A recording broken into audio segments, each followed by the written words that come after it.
Hey everyone, and welcome to today's Explainer.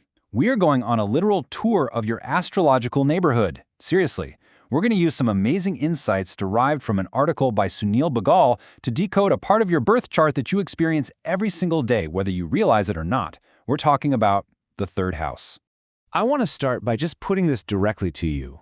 Where is your daily life steered? Just think about that for a second.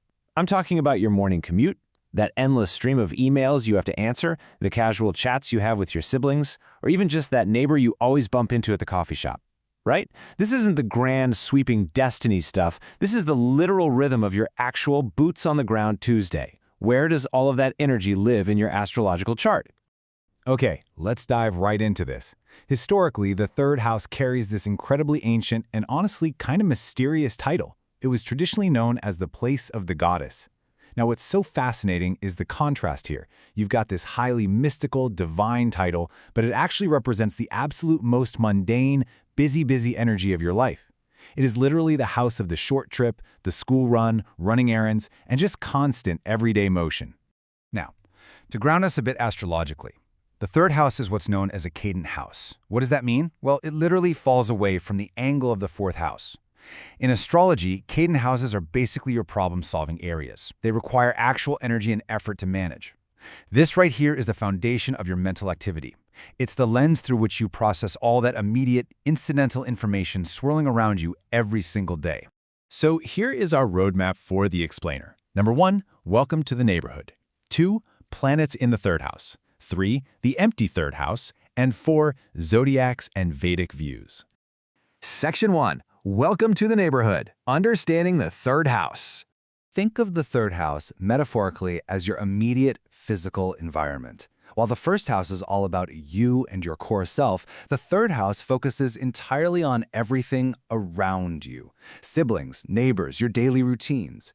Astrologically, the third house actually makes what's called a sextile aspect to the first house. We call this the social sextile.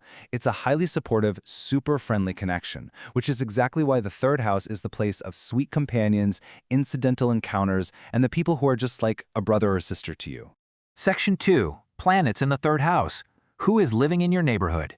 Because this house is completely about flux and movement, let's rapidly walk through the inner planets. If the sun is hanging out here, your vitality shines locally. You're basically a highly visible source of knowledge in your community. Now the moon is incredibly special here. Ancient tradition actually says the moon rejoices in the third house. It brings a sensitive, intuitive bond with siblings and a real comfort in routine. Mercury feels right at home with the busy exchange of ideas, making you super quick-witted, adaptable, and naturally great at social media. And Venus?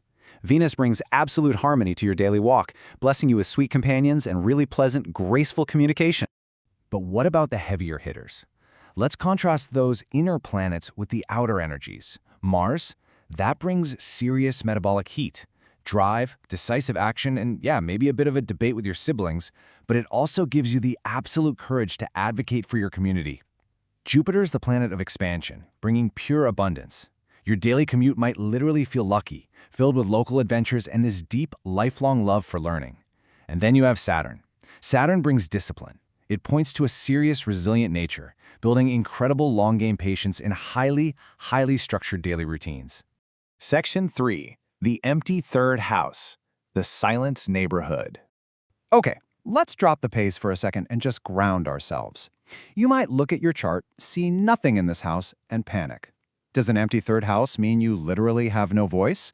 Or no siblings? Absolutely not, no way.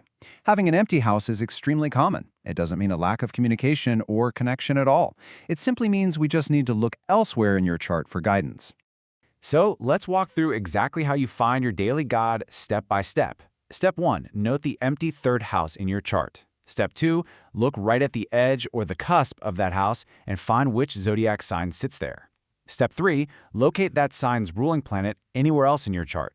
That planet, that is your steersman. So if your third house is empty but ruled by Mercury, then wherever Mercury is hiding out in your chart is going to dictate exactly how you communicate daily.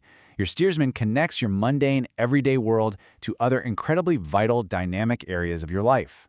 Section 4. Zodiacs and Vedic views. A broader perspective.